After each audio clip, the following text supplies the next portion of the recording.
Boa noite, amigos do coração, bem-vindos. Agradecemos a presença de todos, vocês que estão nos acompanhando pelo Facebook, amigos queridos de Houston, amigos de Austin, de Dallas, San Antônio, do interior do Texas, de todos os Estados Unidos, incluindo o Havaí, Austrália, Canadá, Argentina, do Brasil de norte a sul, Rio de Janeiro, São Paulo, Bahia, amigos de Jales, amigos da Europa, Lisboa e Madrid. É um prazer ter vocês todos aqui conosco nessa noite linda. Um forte abraço para todos vocês.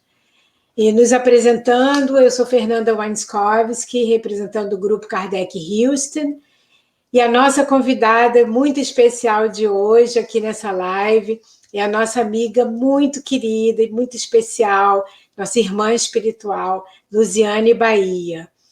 É um prazer ter você aqui conosco, Lu. Boa noite. Boa noite, Fernanda. Boa noite, queridos irmãos. Um prazer nosso, uma felicidade imensa de estar com vocês. Uma alegria que o coração pulsa de tanta felicidade. Obrigada imensamente por este momento, por esta oportunidade de estarmos juntos em torno do Evangelho de Jesus. Muito obrigada, é um grande prazer, uma honra ter você como nossa convidada. A Luziane Bahia é de Salvador, Bahia. Ela é mãe, palestrante espírita, uma palestrante excelente, educadora, evangelizadora e colaboradora do caminho do Centro Espírita Caminho da Redenção, que é o Grupo Espírita da Mansão do Caminho, a obra social do Divaldo Franco, nosso amado Divaldo. Profissionalmente, ela é advogada, mas, Lu, o mais importante da sua bio é esse seu sorriso, sua doçura, seu carinho e a sua amizade. Isso é o que mais nos importa, a leveza com que você fala e esse amor no coração. Então, é um prazer muito grande ter você aqui conosco. E, como nós mencionamos, a Luziane trabalha como evangelizadora no Caminho da Redenção, que é da Mansão do Caminho. E a Mansão do Caminho, para quem não conhece, é uma instituição filantrópica de trabalho social, fundada pelo nosso amado Divaldo Franco e o seu primo, Nilson Pereira, o tio Nilson, que, sob as luzes e bênçãos de Joana de Ângeles, a benfeitora, desde 1952, vem prestando assistência, educação, atendimento médico, aprimoramento intelectual, moral e espiritual a milhares de crianças que recebem dessa colmeia de amor a oportunidade de uma existência mais digna e feliz. Eu sei que tem até maternidade na mansão, né, Lu? Então, muitas crianças nasceram lá, é muito lindo ver isso. E esse ano, a meta da campanha do nosso amado Divaldo, o Natal Sem Fome, o Divaldo, que é o embaixador da paz, é entregar 10 mil cestas de alimentos. Até ontem, quando eu chequei para fazer esse material, eles já estavam em 9.200. Então, nós ainda temos tempo de ajudar com um clique. É só ir no mansãodocaminho.com.br/Natal, e aqui nos Estados Unidos ou no exterior, onde nós estamos, nós podemos ajudar com PayPal a essa obra linda e essa ação do bem. Nós podemos fazer a nossa doação nesse trabalho voluntário, que tem pessoas voluntárias lá fazendo isso, e é uma alegria nós podemos fazer parte dessa obra linda do nosso querido e amado Divaldo. Então, Lu, nós vamos começar com uma prece e, mais uma vez, agradecemos você acomodar o horário da nossa live aqui, que eu sei que em Salvador são 9h30, né? Aqui são só 6h30, então, realmente é uma gratidão infinita. Vamos, então, abrir com uma prece. Nesse momento, nós unimos os nossos corações com essa harmonia entre nós, incluindo todos que estão nos assistindo nos 4 cantos do mundo. de maneira que, acompanhados pelos nossos benfeitores, iremos desobstruir os caminhos para que essa mensagem chegue a todos os corações como um bálsamo de esclarecimento, de luz, de conforto espiritual. Que as nossas casas possam ser visitadas durante esse trabalho, que sejam retiradas as impurezas, que nós possamos nos sentir envolvidos pelos nossos espíritos protetores, para que nós possamos assimilar essa mensagem e para que nós possamos identificar toda oportunidade para colocar em prática o que aqui aprendemos hoje e assim possamos progredir e contribuir com um mundo de mais luz. Pedimos, Pai, que a nossa irmã que vai trazer a mensagem de hoje seja intuída, inspirada, para que nós possamos entender essa mensagem, incorporando na nossa bagagem espiritual, e que ela seja uma alavanca para as nossas ações do bem, da prática do amor e da caridade. Agradecemos a presença e agradecemos essa oportunidade de estarmos todos aqui juntos nos ensinamentos de Jesus. Obrigada e que assim seja.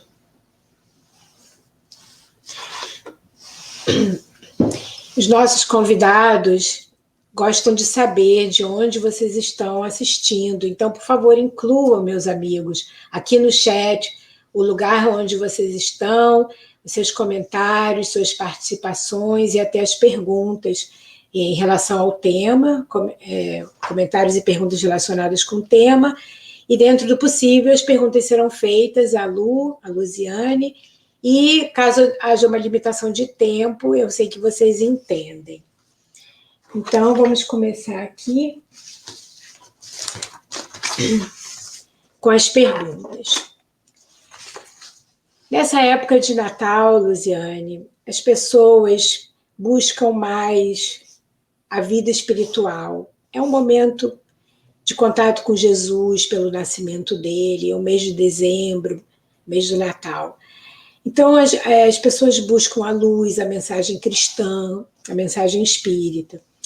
E Allan Kardec escolheu um formato de perguntas e respostas para a obra dele, principalmente o Livro dos Espíritos, que foi o livro que originou os outros.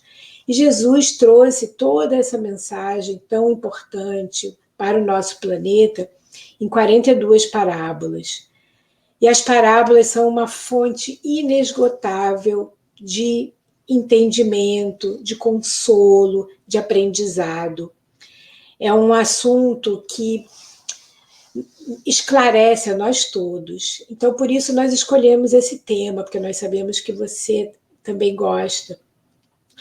Então, vamos começar com uma pergunta importante, abrindo essa live. Você pode nos falar sobre a importância de Jesus, quem ele era e qual a sua missão aqui na Terra? Fazendo alusão ao Livro dos Espíritos, que foi o que você trouxe, Nanda, como referência à obra de Kardec, encontramos na questão 625 uma pergunta: de qual seria o tipo que a humanidade poderia considerar como modelo e guia? E a resposta é Jesus. Jesus como modelo e guia para a humanidade. Modelo porque ele veio vivenciar aspectos importantes para nos conduzir a um olhar mais amadurecido da vida.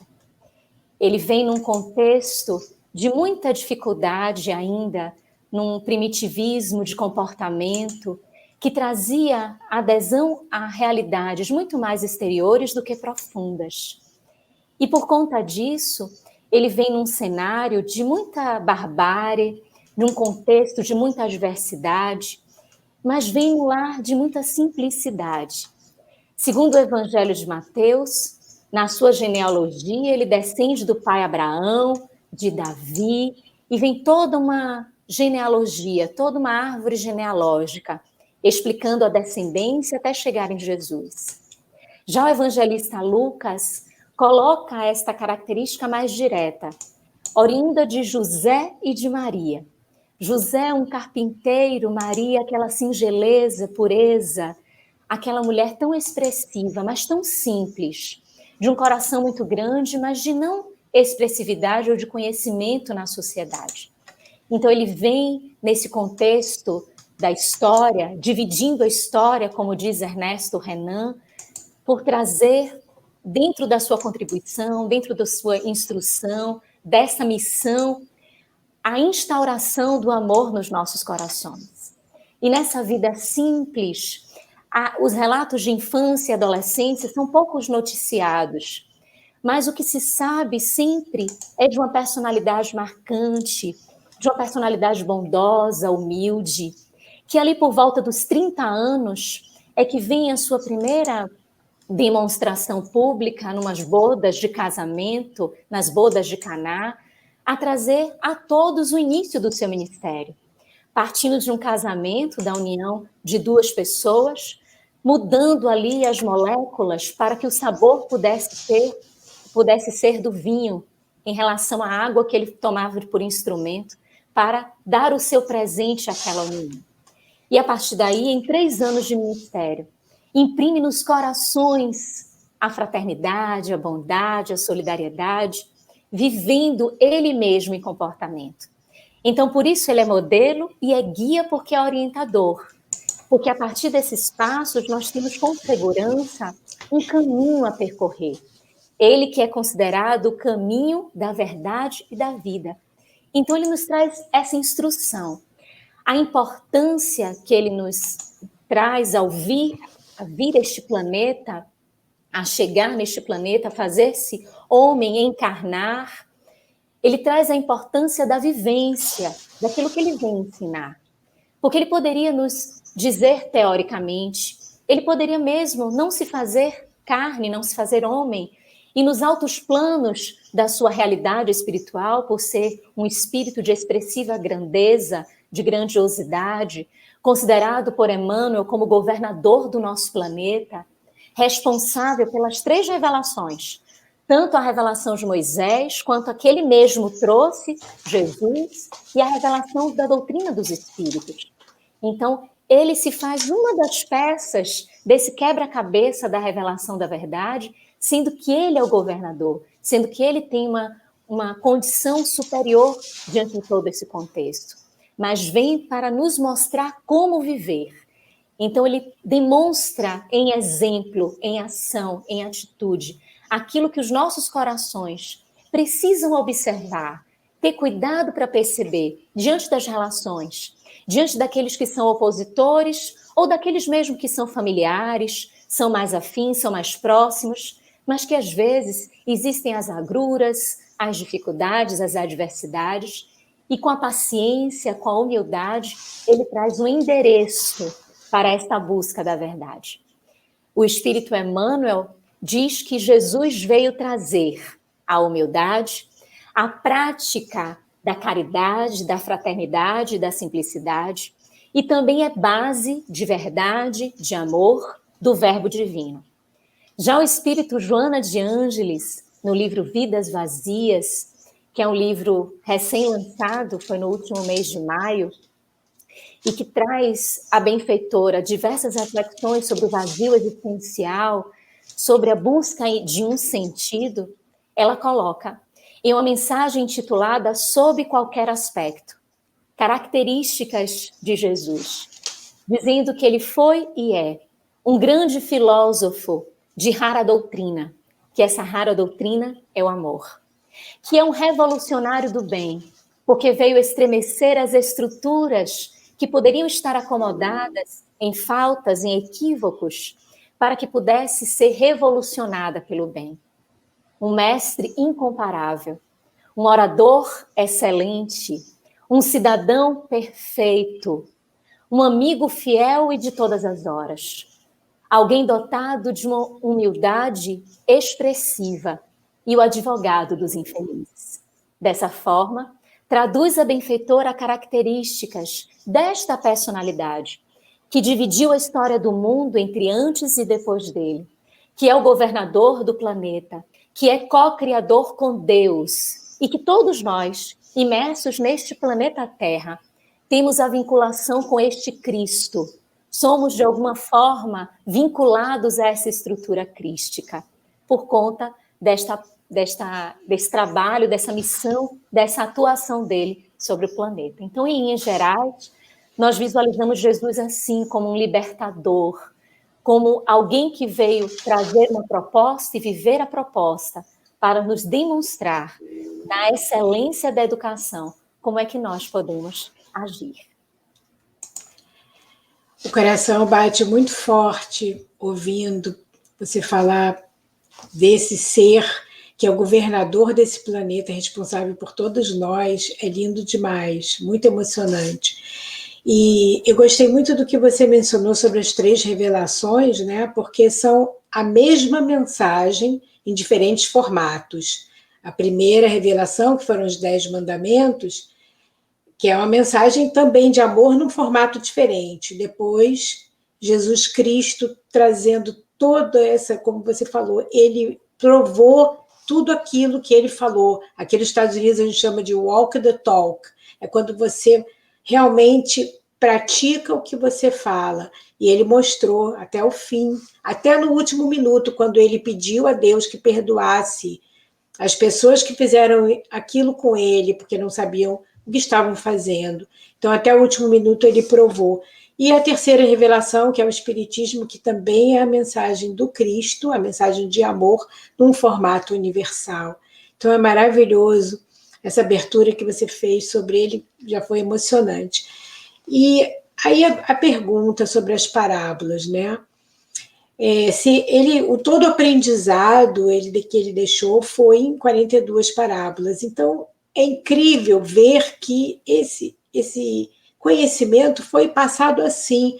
Por que ele falava em parábolas? Por que ele usou esse formato para conversar conosco? É tão interessante, Nanda, porque ele é o bom pastor. Ele veio pastorear as ovelhas, que somos todos nós, e para ele importa que todas estejam sendo acolhidas, sendo envolvidas pela sua mensagem. Para ele não tinha significado se fossem 99 e uma tivesse desgarrada, porque ele iria deixar as 99 em segurança para buscar aquela ovelha que tinha se apartado, como ele faz nos dias de hoje, com os corações imersos neste planeta e que por diversos motivos cometem os equívocos e as faltas. Ele cumpre com a promessa de estar sempre conosco, de nunca nos apartar de nós, de ser um irmão muito querido, muito especial, e nos envolver nessa maturidade que lhe pertence, para nos trazer um ensinamento, nós, crianças, nós ainda no início dessa trajetória, que temos tantas dúvidas, tantos receios, tantos desconhecimentos. Então, Jesus, ele falava por parábolas como um irmão mais velho, como um mestre, como alguém que é dotado de tanto conhecimento, mas que sabia que aquele público que iria receber a mensagem não se apresentava no mesmo grau expressivo para compreender a mensagem, fazer com que ela se perpetuasse ao longo do tempo, chegasse até os dias de hoje, por exemplo, que ela fosse uma mensagem atemporal, se essa mensagem contivesse apenas palavras, esclarecimentos, teorias e falas.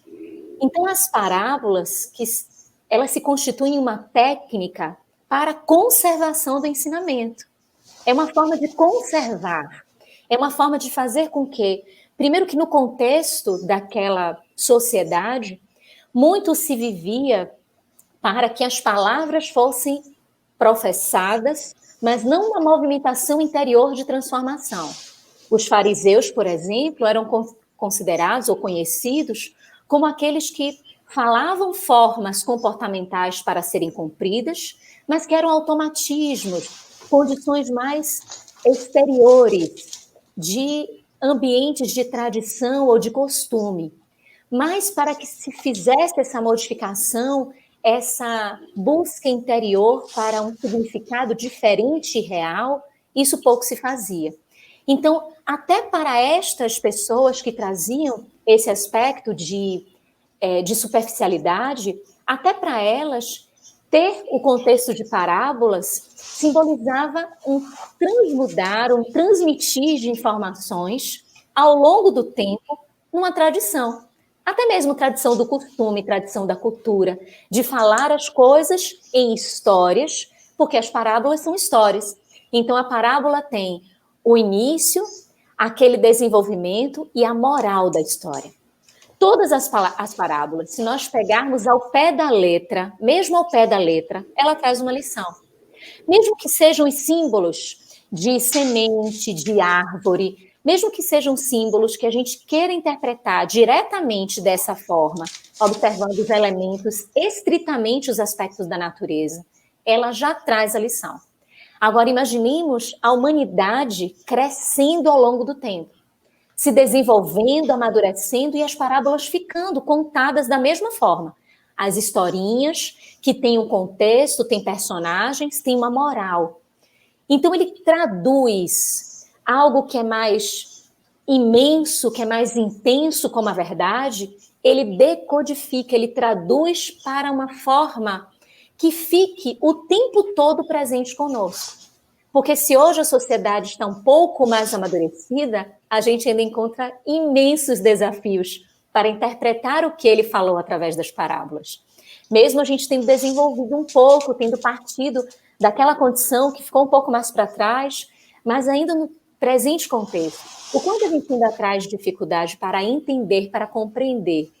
Então, essa forma de trazer a mensagem é uma forma de adaptar para que nós, de todos os tempos, de todas as formas, independente da nossa condição social, independente da nossa condição de instrução, nós consigamos entender.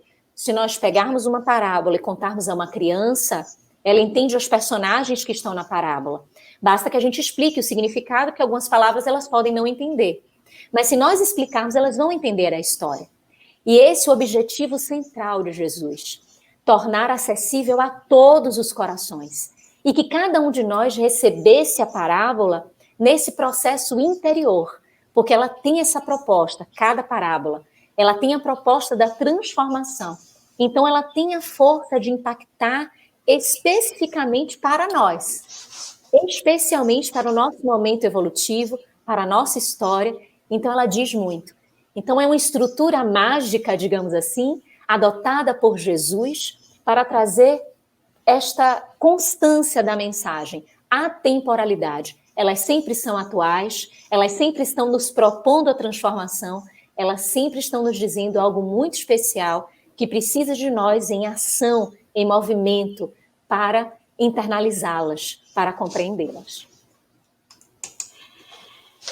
Incrível a sua explicação, porque apesar dela estar no contexto da época, né?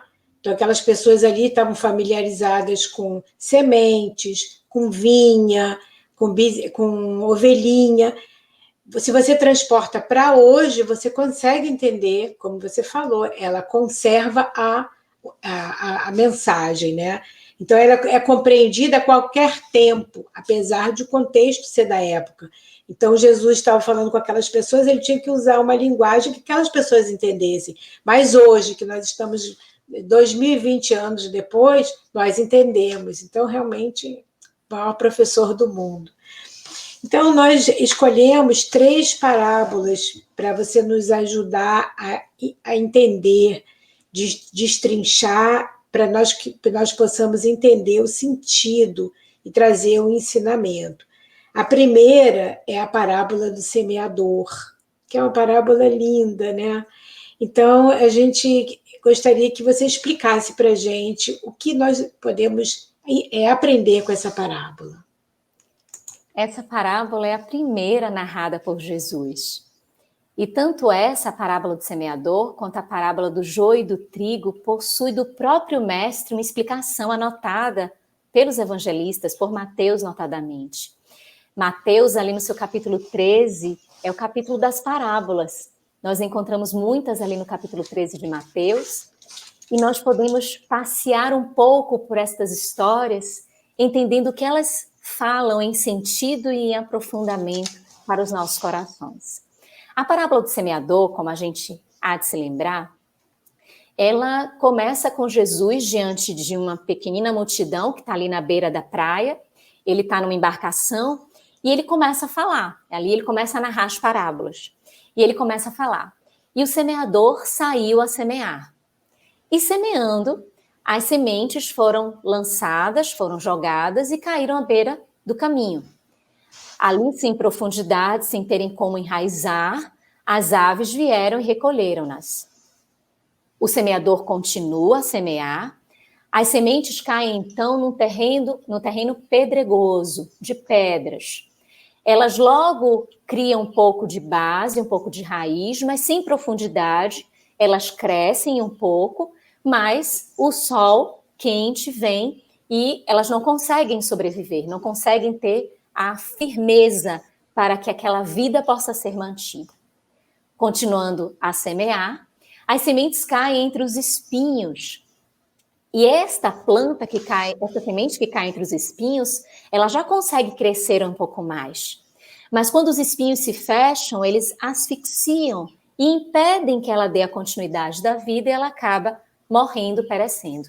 E por fim, o solo que o semeador acaba por encontrar é o solo fértil, que lançando as sementes vão produzir frutos 100, 60 ou 30, cada um deles. E aí vem o próprio Jesus e nos apresenta um significado destes diferentes solos, dizendo que aquelas sementes que caíram à beira da estrada, aquele solo ali inicial, é um solo que está como se estivesse refratário à mensagem, ao conhecimento, às questões espirituais. Como se não tivesse uma profundidade, não quisesse aprofundar-se nestas questões que são espirituais. As sementes como as propostas para esta condição. E ele desenvolve no solo de pedras, seriam aquelas pessoas, aqueles corações que conseguem entender a mensagem, empolgam-se, ficam entusiasmadas, mas o entusiasmo não é um entusiasmo forte, com raízes fincadas no solo, com uma permanência mais constante.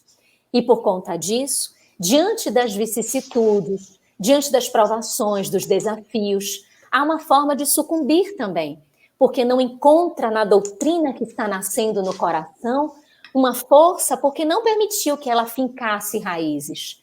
É como se estivesse na superficialidade. Partindo para o solo de espinhos, são aqueles corações que entendem a mensagem, que crescem com a mensagem, que se desenvolvem com a prática da busca pela transcendentalidade, pelas questões espirituais, mas diante dos convites da materialidade ou em embates em que a materialidade proponha algo com força, com evidência, esta teria prevalência em relação às questões espirituais. E o solo fértil, o solo propício, aquele que vai render, que vai trazer frutos, que vai promover uma continuidade. Kardec também faz comentários sobre essa parábola. E o que nos chama muita atenção são os seus símbolos, além dessa explicação que Jesus traz dos corações, tem o próprio símbolo, que é o semeador. Tem ali a figura dele como disseminador incansável, infatigável. Nós notamos que ele lança, e o semeador saiu a semear. E ele lança em todos os solos. Jesus não escolhe onde as sementes vão cair. Ele deseja que elas se espalhem, que estes solos, que são os diferentes corações, possam abarcar essa mensagem.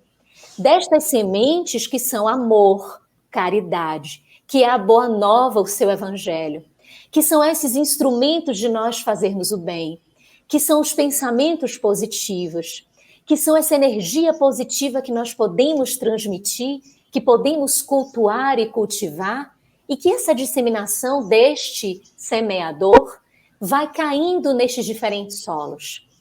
E ele não se cansa de fazer isto, nos demonstrando que a mensagem da Boa Nova destas sementes renovadoras que propõem novas atitudes, são mensagens que devem ser sempre espalhadas.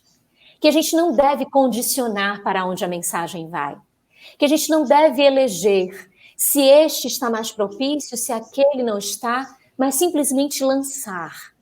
Porque existem pessoas que apresentam grandes parcelas de sofrimento e de dor, e que aguardam a oportunidade de receberem um refrigério de uma mensagem salutar, de uma mensagem edificante, estruturante, e advém que estas sementes caem, entre aspas, aparentemente por acaso, porque foram lançadas como se estivessem sem uma programação, mas elas são propícias para, ali permanecendo, terem uma preservação da mensagem do Cristo conosco, como sendo Ele a cumprir que nós nunca estaremos a sós.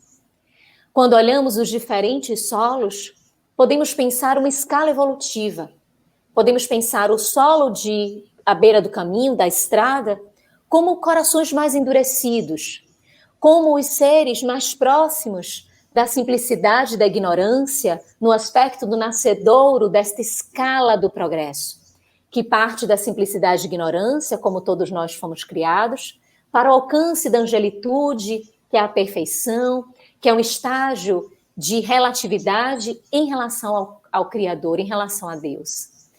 Podem ser estes níveis de consciência num trajeto evolutivo, mas também, buscando o sentido desta parábola e a utilidade dela para o nosso dia a dia, ela pode ser um excelente instrumento de autoconhecimento.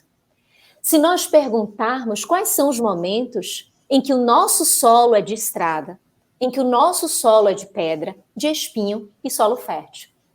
Mesmo nós que conhecemos de alguma forma a mensagem de Jesus, que abraçamos uma religião para expressar a nossa religiosidade, mesmo nós que pensamos no bem, que queremos que o nosso solo seja fértil, qual é a preponderância de solo em nossos corações? Porque existem momentos de irritabilidade, de mágoa, que ali a mensagem não está tendo, a semente não está encontrando espaço para enraizar-se. E talvez naquele momento, mesmo conhecedores de uma mensagem tão libertadora, nós não tenhamos tido a percepção de que estamos permitindo que sejamos o nosso coração um solo de estrada. E assim como todos os outros, de nós criarmos diante da dor, a ausência de compreensão, e diante das respostas espirituais, estarmos a desconsiderar por conta dos embates da vida. Então, ela é uma excelente proposta de autoconhecimento. Qual o solo que sobrepuja em nós? Qual o solo que tem característica mais importante em nós? Ora, nós somos o solo fértil, o solo de espinhos, o solo de pedra, da estrada. Em que intensidade a gente permite isso? E aí a gente faz uma proposta para nós mesmos de oração, de vigilância e, obviamente, de crescimento. De intensificarmos esse solo fértil em nossos corações, permitindo que os outros solos que nós abrigamos esporadicamente ou em algumas situações possam ser educados e transformados. A proposta dessa parábola também é que nós nos tornemos semeadores, conhecendo as sementes, mesmo que ainda sejamos plântulas, que ainda tenhamos condições muito parcas de divulgação, de exemplificação, mas que façamos 100, 60, 30, cada um na condição que puder, dentro das possibilidades, mas que todos nós podemos realizar. Então, olhemos dessa forma, Nanda, essas imagens que Jesus traz ao nosso coração, com essa proposta nossa, para nós, de ação, de construção, de realidade, em relação à parábola do semeador. E quanto mais a gente vai se conhecendo através do estudo do Evangelho, mais o nosso solo vai ficando fértil para que receba essa semente e a nossa fé consiga ser uma linda árvore frutífera, de maneira que nós possamos deixar ações do bem aqui, né? A fé seja uma alavanca para as ações, que são os frutos, como na parábola linda da figueira. Então, é muito importante isso que você falou sobre o autoconhecimento, porque a gente vai desenvolvendo isso, é um treinamento para que o nosso solo seja adubado, de maneira que ele se torne um solo fértil para receber a semente e cresça essa árvore com a fé numa árvore linda que dê frutos. Que maravilha isso! A segunda que eu pensei em pedir para você nos explicar seria a parábola dos talentos, que também é maravilhosa e traz lições tão importantes. Então, o que nós podemos aprender com essa parábola, Lu? Essa parábola é um encanto, porque, como a gente vai se lembrar, é aquele senhor que distribui os talentos entre os seus servos, entre os seus funcionários, dando 5 a um, 3 a outro e 1 ao terceiro. E ele parte, depois de longo tempo, ele volta para buscar a prestação de contas daqueles talentos que ele deixou a cargo daqueles servidores. E ele encontra aquele que recebeu 5, entregando outros 5. E ele fala que é um servo bom e fiel, porque no pouco ele conseguiu demonstrar, conseguiu multiplicar, conseguiu realizar. O segundo também vai e devolve, entrega mais 2 talentos, também mostrando a multiplicação. E ele diz a mesma frase do servo bom e fiel, que no pouco demonstrou a sua potência, a sua realização. Mas o terceiro, ele vai e desenterra o talento que ele tinha recebido e devolve aquele mesmo talento. E o Senhor diz que é um servo mau, porque não entendeu, não compreendeu. E diante daquilo que lhe foi entregue como responsabilidade, ele não deu conta para assumir e para realizar e multiplicar, enterrando aquele talento. Então ele pede para que aquele talento que lhe foi entregue seja retirado e que ele seja levado onde haverá prantos e ranger de dentes, essa sua experiência para onde ele vai desenvolver-se. E olhamos esses símbolos, primeiro a própria expressão talento. Talento traz uma ideia de habilidade, ideia de potencialidade. E recorrendo à questão 880 do Livro dos Espíritos, nós encontramos a pergunta de qual o primeiro direito a que o homem faz jus. E o direito é o direito à vida. E que ninguém tem condições de agredir, de atentar contra a vida de alguém, nem a própria pessoa em relação à sua própria vida. Então, quando nós olhamos a parábola dos talentos, vimos que todos aqueles servidores receberam pelo menos um talento, é porque a própria vida é um talento que a gente recebe de Deus. Porque, como diz o Espírito Amélia Rodrigues, no livro A Mensagem do Amor Imortal, ela tem uma mensagem que se chama Mordomos e não donos, dizendo que tudo que está em nós, nós gerimos. Nós temos a incumbência de administrar, que tudo advém dele, do Pai Criador, deste ser absoluto que nos trouxe o pensamento, nos trouxe a criação através do seu pensamento de amor, desse seu projeto perfeito de educação, de nos conceder sempre novas oportunidades. Então, ele nos concede a vida como o primeiro dos talentos, a base dos talentos. E quando a gente enterra este talento, é como se a gente não reconhecesse a utilidade, a grandiosidade, a profundidade que isso tem para o nosso crescimento.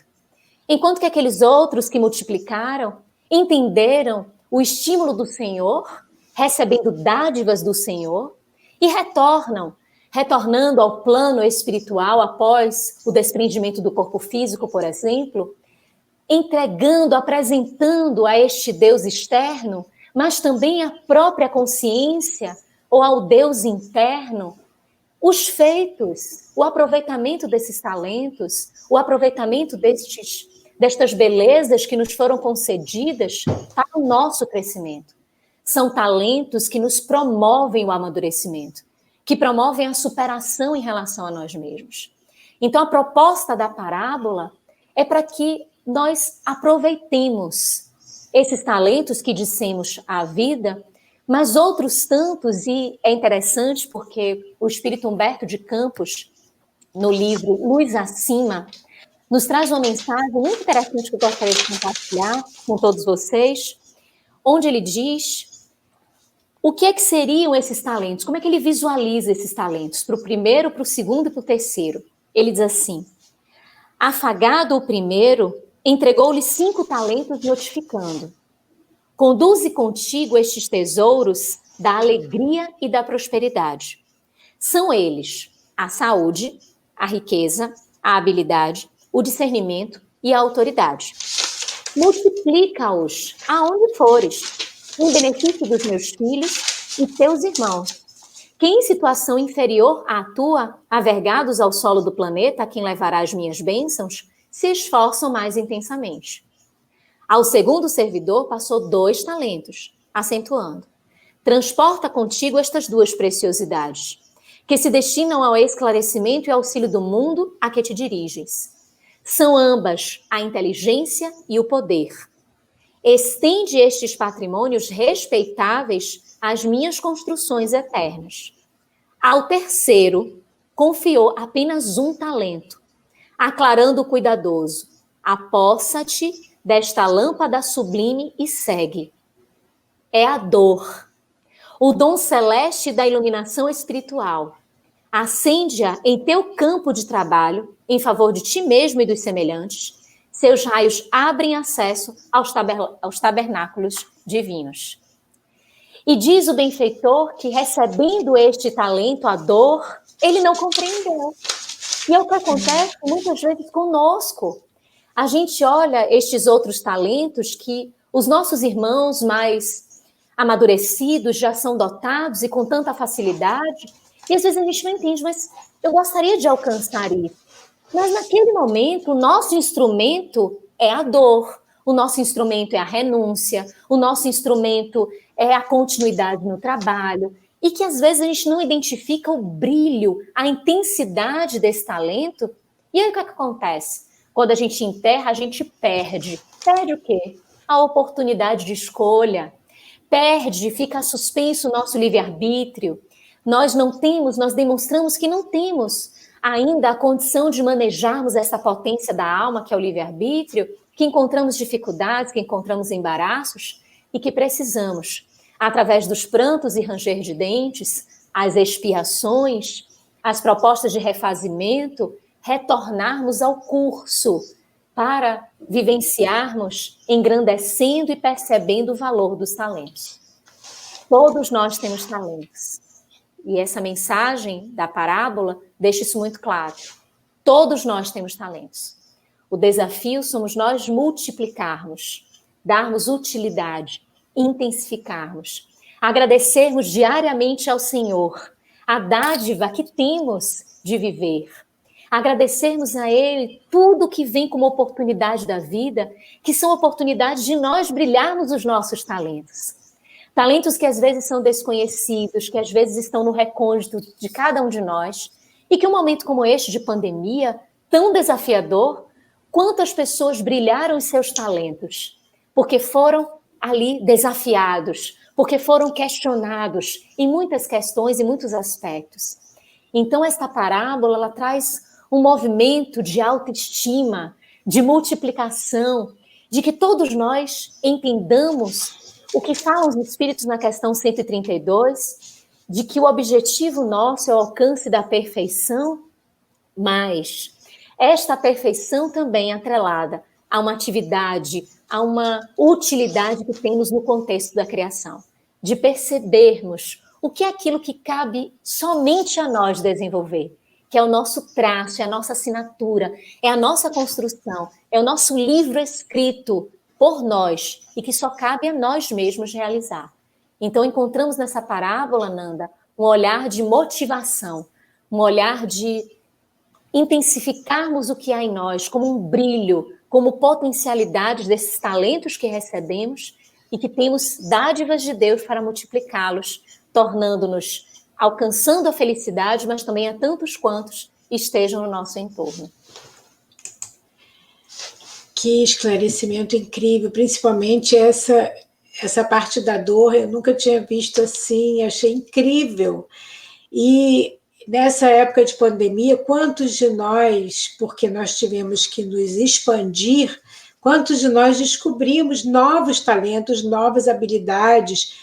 Eu li sobre pessoas que estavam em instituições até, que foram convidadas a fazer máscara quando ninguém tinha, estavam em penitenciárias mesmo, e foram convidadas a fazer máscara e se sentiram úteis à sociedade de novo. Olha que beleza. Pensaram que eram inúteis à sociedade e foram trazidas de volta à utilidade no momento de pandemia.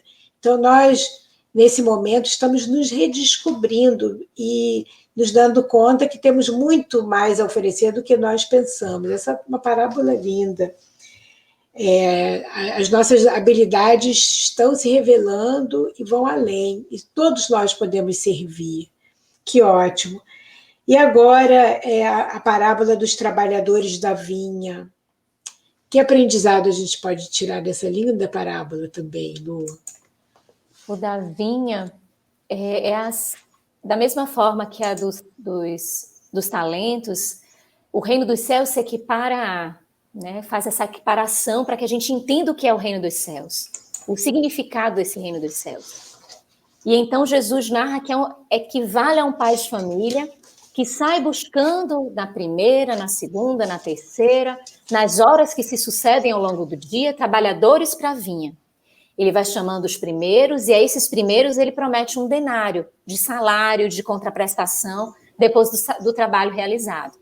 E que aí ele vai levando a sucessividade das horas, convidando outros, que vão chegando, vão compondo o trabalho na vinha, e ao finalizar tudo, ele chama aquele que é de confiança da realização do trabalho ali na vinha e propõe para que seja realizado o pagamento dos últimos para os primeiros. E aí os últimos vão recebendo o denário e vão chegando para os que foram antecessores, até chegarem os da primeira hora, e eles também percebem que eles receberam um denário. Mas, ora, qual a lógica? Eu trabalhei o dia todo e recebo um denário. Essas pessoas que chegaram por último, trabalham 1 hora e recebem um denário, qual a lógica que tem isso? E aquele pai de família diz, mas o que eu estou te desonrando ou faltando com a palavra para contigo, fazendo esse pagamento para com eles? Para contigo eu te prometi um denário, está aí um denário, não é? Porque ele promete somente aqueles da primeira hora. Em que eu estou faltando contigo? Será que isso não é o ciúme? E faz esse símbolo nesse trabalho da vinha, que é lindíssimo nós vermos, primeiramente, essa questão do próprio denário, essa questão do próprio pagamento, que parece ilógico. Mas percebamos que esta vinha, esse trabalho, o trabalho na vinha mesmo, da plantação da uva, da colheita da uva, da separação das melhores uvas para a consecução do vinho, a maceração, a saturação, tudo que é do processamento para sorver o vinho, tem todo um processo que começa na primeira hora, vem a segunda, a terceira. Estas horas podem simbolizar este processo de plantação, de colheita, de escolha, de separação, enfim, de fermentação, de todo o processamento até chegar ao vinho. Se nós olharmos este labor, cada hora ela é de extrema importância. Os da primeira hora, eles não têm um valor maior do que os da última hora. Porque os da última hora, eles só conseguem trabalhar porque tiveram os da primeira hora.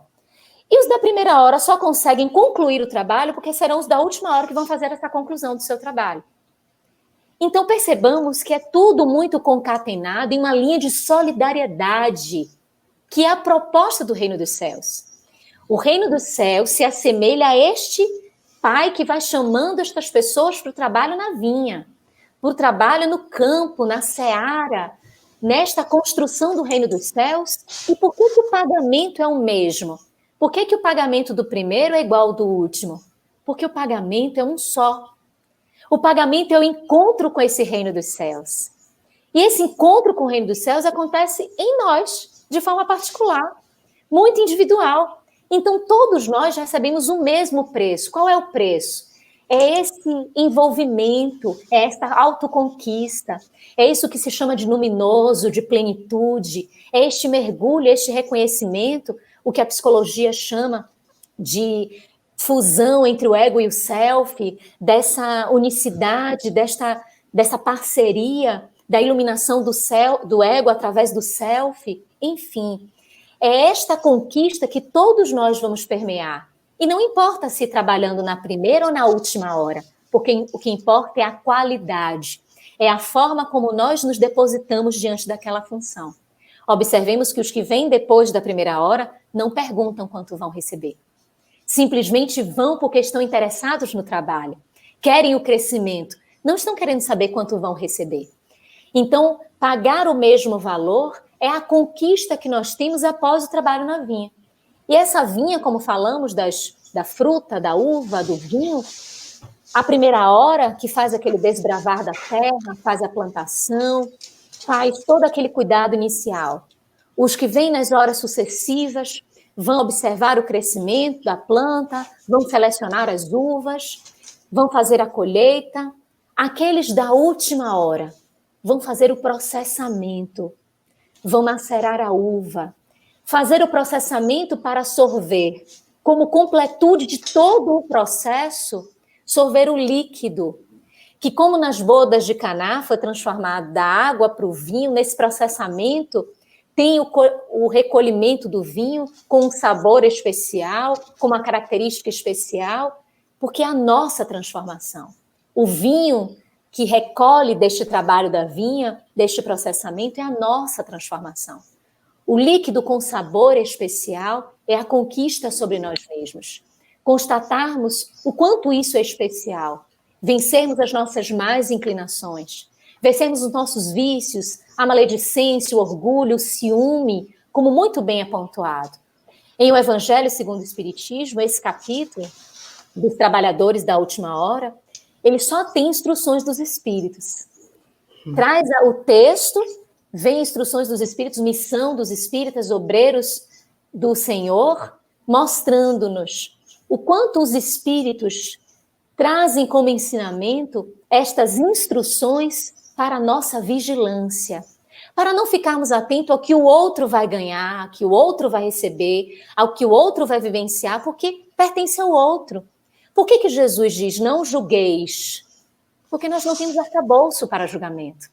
Nós não temos condições de julgamento, não temos elementos. E todas as vezes que nós arvoramos-nos para o julgamento, nós somos injustos. Nós somos falhos. Então, neste olhar, o que nos permite dar conta é da nossa tarefa. Os últimos, neste trabalho da vinha, serão os primeiros de uma nova era que se inicia. De uma nova trajetória, com este líquido sorvido de um processamento, que agora amadurecido, se intensifica para caminhar para a regeneração, para a construção deste mundo que também é transitório, a regeneração que está entre mundos inferiores e mundos superiores, para que consigamos viver em realidade, em comportamento, estas propostas de Jesus. Então, essa parábola da vinha, Nanda, nos traz um grande desafio de trabalharmos dando conta daquilo que nos é necessário fazer, de olharmos aquilo que deve estar na nossa responsabilidade, sem desviarmos a nossa atenção do que o outro está recebendo, do que o outro está fazendo. E traz a utilidade da solidariedade, daqueles que estão na primeira hora, dependerem dos últimos para completarem o processo. E trazendo uma visão espiritual de tudo isso, aqueles da primeira hora, que vieram e desbravaram o terreno para que o coração humano pudesse ser penetrado pela boa nova, eles estão a assessorar-nos, nós aqui na última hora, a nos inspirar, a nos trazer vibrações positivas, e muitos deles encarnando em missões para fazer alavancar nesses momentos finais de um mundo de provas e expiações, de um amanhecer que já se apresenta, ainda em escuridão, ainda com trevas, mas que se apresenta em esperança para o crescimento e uma vivência de um mundo de regeneração. Maravilhoso, e essa mensagem de que nós precisamos focar no nosso próprio crescimento em vez de tomar conta do outro, focar no outro, é uma parábola incrível. E as parábolas são uma fonte inesgotável de aprendizado, porque nós podemos conversar aqui, depois de um tempo voltar a elas, aí seremos outras pessoas e reaprender as lições. Maravilhoso. E tem a coleção de Amélia Rodrigues, né, do Psicografia de Valdo Franco, uma coleção, assim como temos Joana de Ângeles, Manuel Filomeno de Miranda, tem a coleção da Amélia Rodrigues, que é uma coleção que foca muito no Evangelho, nas parábolas. E eu queria te perguntar isso, porque ela traz uma coisa além do que outros livros que tratam de passagens de Jesus. O que essa coleção tem de diferente? E por que pessoas que se mostram nesses livros pareciam que estavam querendo confrontar Jesus? Então, você podia nos explicar sobre isso? Esses livros são especiais, o primeiro deles é Primícias do Reino, com muitas personagens da época de Jesus, e Amélia Rodrigues traz cada uma dessas histórias, dessas personagens, mostrando o impacto de Jesus na vida delas. Então, ela sempre está um pouco além do que os evangelistas anotaram, e Divaldo já teve a oportunidade de falar isso abertamente em palestra, de que o Espírito Amélia Rodrigues, ao chegar ao plano espiritual e ao desenvolver o seu trabalho, ela buscou consultar bibliotecas no plano espiritual, que descrevem a história de Jesus, que descrevem aquele momento da vivência de Jesus com essas personagens, além de invadir a realidade dessas cenas, dessas imagens, do que é que elas simbolizavam em emoção e em sentimento. Então, Amélia Rodrigues ela é considerada a aquarelista do Evangelho, porque ela consegue pintar todo o cenário. Nós começamos um texto de Amélia Rodrigues e ela começa a dizer qual era o mês que aquela situação está acontecendo, e ela descreve o cenário. Ela descreve a brisa, ela descreve as plantas, e a gente vai se envolvendo e é como se a gente estivesse lá. A gente é transportado para aquela realidade. E aí, aquela pessoa que aparentemente não sabia daquele encontro, encontra-se com Jesus. E qual o impacto disso? Como aconteceu com o mancebo rico, com Maria Madalena, com a mulher morroíça, com Zaqueu? Qual é o impacto disso na vida dessas pessoas? E aí, à medida que a gente vai lendo, a benfeitora vai descrevendo as emoções dessa pessoa, os pensamentos. Por que elas falaram aquelas frases que a gente conhece dos evangelistas e que estão aparentemente ali num diálogo curto? Por que elas disseram aquilo? Então, nas intermediações de uma fala e outra, tem esses pensamentos, tem esses sentimentos, essas emoções que nos colocam no cenário, nosso coração palpita, lendo e invadindo esse cenário. Então, são lições que a gente acaba se identificando também com aquelas personagens. E, oportunamente, nós questionamos a Divaldo, a quem chamamos de tio Divaldo, nós perguntamos como é que era isso de, por exemplo, um benfeitor, Humberto de Campos, em Boa Nova, trazer algumas descrições de algumas personagens e Amélia Rodrigues, aparentemente, trazer de forma diferente e vice-versa. Como é que seria isso? Ele disse assim, minha filha, nessa biblioteca do plano espiritual existem várias anotações. É como se fossem diferentes observadores de uma mesma realidade. Então, cada um trouxe uma emoção, não está errado, não é inverídico, é a forma como olha, como identifica aquela cena, aquela imagem, aquele cenário. Então, é lindo de ver. E Amélia Rodrigues, todos os 13 livros da coleção, eles são neste sentido, em colocarmos, ela faz referência ao Novo Testamento, ela faz referência ao trecho no qual ela está desenvolvendo, no qual ela se baseou, e que ela traz o conhecimento além, mais profundo, ela coloca para que a gente possa ir à base, à Bíblia, ao Novo Testamento, e consulte essa passagem, e ela traz todo esse cenário como aqui nós descrevemos. E nessas personagens, nesses encontros, nesses cenários, tem essas pessoas, os fariseus, os escribas, que estavam presentes nas cenas e ficavam almejando testar Jesus, como na própria passagem da mulher adúltera, aquela mulher surpreendida em adultério, colocada diante de Jesus, e ali naquele cenário eles perguntam, eles questionam, testando, afrontando Jesus. A lei de Moisés determina que para a mulher que seja surpreendida em adultério é o apedrejamento como determinação, como penalidade. E tu o que dizes? Então coloca Jesus numa condição. Se ele responde que deve apedrejar, ele está sendo completamente contraditório à lei que ele veio pregar, de amor, de misericórdia, de benevolência, de compreensão, de indulgência. Se ele diz não apedreja, ele está descumprindo a lei de Moisés, que ele disse que não veio descumprir lei alguma, veio dar-lhes cumprimento. Então, como é que fica? E Jesus traz, então, a resposta à consciência. Aquele que estiver sem pecado, atira a primeira pedra. Ele não diz nem que sim, nem que não. Quem vai dizer sim ou não é a própria consciência. É o processo de individualização daquela cena para consigo mesmo. Então, essas pessoas é como se elas quisessem encontrar algum embuste em Jesus, macular a sua personalidade, macular a sua individualidade. E que a gente vê ainda no contexto atual da sociedade, de pessoas boas, de pessoas que se enveredam no projeto de doação das suas vidas em prol do outro e são atacadas, são alvo de críticas, são alvo de mensagens falsas, porque estas pessoas, de alguma forma, desejam estremecer aquela estrutura. O espírito Joana de Ângeles tem ensejo de dizer que as pessoas que agem desta forma, como aqueles fariseus e escribas naquela época, desejavam atacar algo que eles não conseguiam compreender, ou que de alguma forma eles pensam que não podem alcançar. Mas isto, na verdade, é um desconhecimento.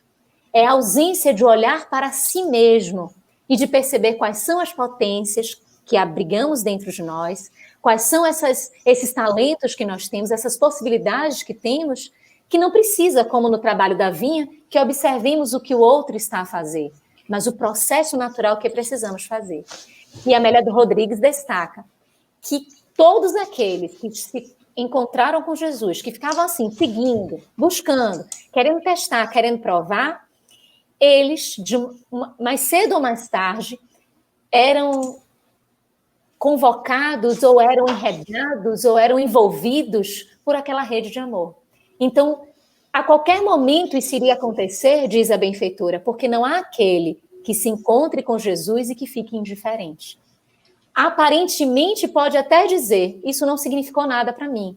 Como o próprio Barrabás, e existem alguns relatos do próprio Gibran, Khalil Gibran, a respeito de Barrabás, que ele não entende aquele momento, não entende o porquê as pessoas escolheram, não sabe quem é aquele homem, mas aquele homem o impacta, e aquilo dá uma continuidade na sua vida, em transformação.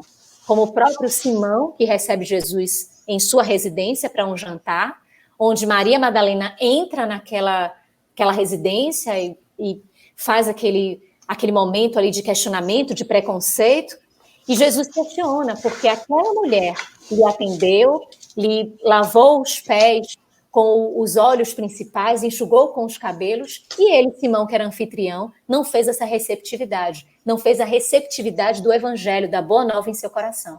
E Amélia Rodrigues, em uma das suas mensagens, mostra a consequência de Simão, que lá pela frente, alguns anos depois, ele se deixa envolver por Jesus, porque desde aquele dia ele não parou um só instante de pensar naquela imagem intrigante, naquela personalidade que ele questionava, mas que tinha invadido seu coração para todo sempre. Maravilhoso. Essa coleção, ela, em alguns momentos, a gente se sente tão próximo da história que nós sentimos o sentimento de Jesus. É incrível, porque ela descreve o cenário e nos transporta. Então, eu realmente amo, principalmente o primeiro livro, Primícias do Reino. Se vocês quiserem comprar, está disponível pela Amazon. Eu comprei aqui nos Estados Unidos, tá? É só colocar Divaldo Franco, Primícias do Reino, vocês vão receber pelo correio. É fantástico. E tem momentos que nós conseguimos estar tão próximos que o nosso coração com o de Jesus, que nós podemos sentir o sentimento dele através da descrição de Amélia Rodrigues. Então, nós já estamos no nosso tempo, mas para fechar essa live, Luziane, eu pergunto a você, como suas últimas palavras, que mensagem você nos deixa para nós que somos trabalhadores do movimento espírita, não só aqui nos Estados Unidos, mas tem pessoas que vão nos assistir, estão nos assistindo em vários locais, na Argentina, como eu falei, na Austrália, no Havaí, na Europa, em Madrid. Que mensagem você deixa para nós e também para os frequentadores que buscam a luz através dos nossos grupos, mas numa comunidade tão diferente do Brasil, que é a nossa pátria mãe, onde tem um grupo espírita em cada esquina, e você aí em Salvador está numa terra maravilhosa, junto do nosso amado. Então, nós gostaríamos de ouvir a sua mensagem para nós, trabalhadores e frequentadores. Primeiro que a nossa admiração é muito grande por esses corações que desbravam. Porque vocês, trabalhadores, frequentadores, em países, em locais onde não tem a mensagem, não tem, como Nanda falou, um centro espírita em cada localzinho assim próximo, numa grande quantidade, mantém no coração, ao meu ver, a motivação e a perseverança. E isso é motivo de admiração. Então, essa motivação e essa perseverança é que não podem cessar nunca nos corações desses trabalhadores, destas pessoas que se dedicam, realizando para a doutrina o seu maior contributo, que é divulgá-la. Como é que a gente divulga a doutrina? Bem como Francisco falou, de que saiamos a pregar, se necessário, façamos uso da palavra. A palavra, ela dissemina o conhecimento, mas os exemplos, as atitudes, robustecem as palavras e as tornam mais fortificadas, inquebrantáveis, e conseguem alcançar os corações em diversas partes do planeta e nas regiões onde nós estamos.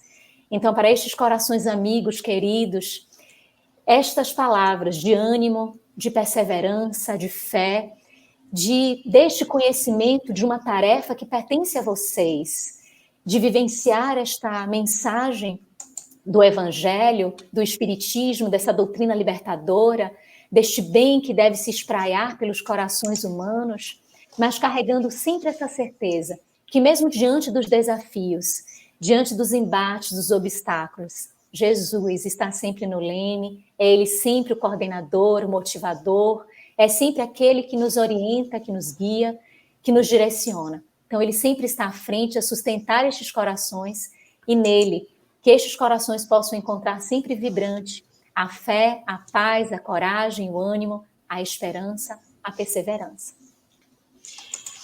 As suas palavras tocam fundo nossos corações, nós ficamos emocionados com seu carinho, com a sua gentileza, com a sua doçura. E eu peço a Deus que, depois de tanto aprendizado, nós possamos assimilar, que nós possamos ter o solo fértil dentro de nós para recebê-las e que nós possamos identificar cada oportunidade para praticar tudo isso, que é o ensinamento de Jesus, o aprendizado com as parábolas. E para fechar, nós queríamos te convidar para nos conduzir em pensamento e em sentimento numa prece para fechar a live. Por favor. Eu gostaria de agradecer ao Kardec Houston, a todos os irmãos que nos acompanham, que nos acompanharam e que ainda estarão conosco, observando esses momentos de reflexão em torno do Evangelho de Jesus. Agradecermos de coração a nossa querida irmã Fernanda, é uma irmã espiritual, foi um reencontro, o nosso encontro, e eu só tenho de agradecer por este momento de tanto carinho, tanto afeto, dessa receptividade tão especial. Vamos orar. Querido Jesus, o nosso coração pulsa de felicidade por estarmos todos juntos. em diferentes localidades, com as barreiras que nos tornaram impossibilitados de uma aproximação, mas vencendo e ultrapassando estes obstáculos. E como se estivéssemos a reproduzir um grande cenáculo planetário, unimos os nossos corações, ultrapassando e vencendo as distâncias, para que vibrimos estes corações numa mesma intensidade, no mesmo propósito que vem de Ti, Senhor, que vem da Tua boa nova. Só temos a agradecer por estarmos entre irmãos, por estes momentos que se sucederam, pela energia que o Senhor nos envolve a todos. E Te rogamos para que abençoe a cada um em seus lares, as suas famílias, as suas histórias. Abençoa o Kardec Houston e os seus trabalhos e tantas e outras casas espíritas espalhadas neste planeta. São pontos de luz a levar a todos os corações a sua mensagem, que é simples, que é de vivência do amor, que é da prática da caridade. Fica conosco, Senhor, renovando em nossos corações a Tua mensagem de amor, permitindo, através das oportunidades, que engrandeçamos-nos em relação a nós mesmos, sendo melhores a cada dia, a cada momento, num grande projeto de empreendermos a nossa própria transformação, auxiliando a tantos quantos estejam conosco, porque estamos na mesma embarcação. Fica conosco sempre. Gratidão imensa.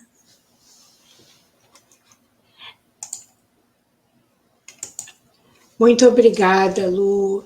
Muito obrigada por esse carinho, por essa amorosidade, pelos ensinamentos, por compartilhar conhecimento e tempo conosco. Tenho certeza que todos adoraram. Estou vendo aqui uns comentários maravilhosos. Agradecemos. E agora, no Natal, que você tenha um Natal maravilhoso com a sua família aí, na mansão, aí em Salvador. E vamos estar juntas presencialmente, se Deus quiser, no futuro próximo. Muito obrigada. Muito obrigada a vocês todos que nos acompanharam, de onde vocês estiverem. Nós mandamos um abraço, amigo, que vocês estejam protegidos e iluminados aonde vocês forem, que os seus lares estejam sendo acompanhados pelos nossos benfeitores. Muito obrigada a todos e um Feliz Natal para todos. Nós escolhemos esse tema porque era super apropriado, foi maravilhoso, porque nós recebemos todo esse aprendizado lindo nessa época sobre as paradas. Lu, muito obrigada, boa noite, meus queridos, obrigada a vocês todos, Feliz Natal. Eu vou botar aqui alguns comentários para você ver, olha, pessoas queridas. Que lindo! Todo mundo adorou, olha. Tem muitas pessoas amigas aqui que você conhece. Que lindo, obrigada. Essa é a mamãe, Nanda. Aí é a tia. Ah, muito legal. Queridos, boa noite a todos. Obrigada a todos. Até a próxima. Tchau, Lu. Tchau, gente. Tchau, Nanda. Abraço.